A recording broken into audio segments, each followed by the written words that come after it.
Hello friends, வாங்க இன்று கேழ்வரகு உப்புமா செய்வது எப்படின்னு பார்க்கலாம். அதுக்கு 1 டம்ளரு கேவுரு மாவு எடுத்துருக்கிறேன்.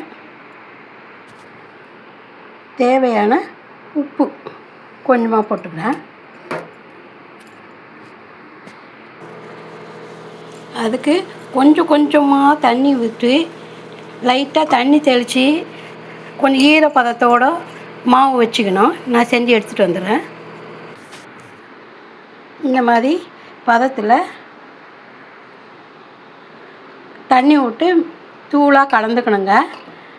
ரொம்ப கட்டியெல்லாம் இல்லாத தண்ணி கொஞ்சம் ஈரப்பதத்தோடு நல்லா கலந்துக்குங்க. உப்பு போட்டு தண்ணி தெளித்து கலந்துக்கணும். இந்த மாதிரி இந்த பாருங்க, இப்படி ஒட்டனா நல்லா பளபளன்னு மாவும் ஈரமாகவும் இருக்கணும். ஆனால் கட்டியாகவும் இருக்கக்கூடாது. 1-2 இருந்தால் பரவாயில்ல. கடாயில் எண்ணெய் வச்சுருக்கேங்க. எண்ணெய் வச்சு கடுகு, உளுத்தம்பருப்பு, கொஞ்சம் கடலைப்பருப்பு 3 போட்டுக்கிறேன். நல்லா பொரியட்டும்.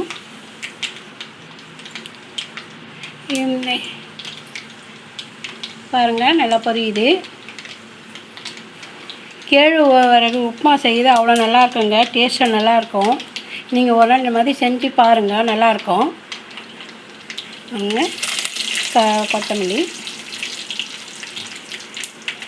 வெங்காயம், பச்சை மிளகாய் வச்சுருக்கேன், அதையும் போட்டுறேன்.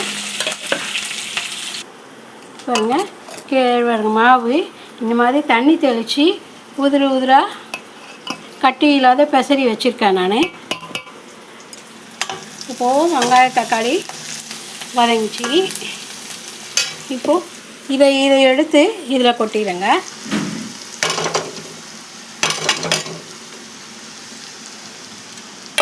இந்த கொட்டி கைவிட கலரிட்டே இருக்கணும். பாருங்கள், இந்த மாதிரி கலனா கொஞ்சம் நேரம் ஆனால் அப்படியே ஒரு மாதிரி ப்ரௌன் கலராக வரும் உங்களுக்கு. அப்போ இறக்கிடலாம். எண்ணெய் ஊற்றி கலரிட்டே இருங்க. பாருங்கள், இந்த மாதிரி கலரி விட்டு ஒரு 10 நிமிஷம் கொஞ்சம் லைட்டாக மூடி கலரி விடுங்க. ப்ரௌன் கலராக மாறிடும் நல்லா. அப்போ இறக்கிடலாம். பாருங்கள், இப்போ மூடி வச்சிடறேன். பாருங்கள், இந்த மாதிரி ப்ரௌன் கலராக மாறிட்டு வருது பாருங்கள். இன்னும் நல்லா செவக்கணும்.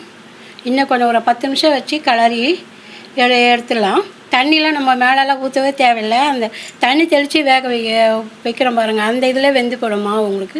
மூடி ஒரு 5 நிமிஷம் சிறுவை வச்சு எடுத்திங்கனால வெந்துடும். பாருங்கள், உப்புமா ரெடிங்க.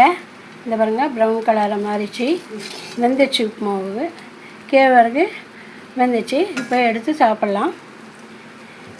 எல்லோரும் இந்த மாதிரி செஞ்சு பாருங்கள். உடம்புக்கு ஹெல்த்தி தான் இது.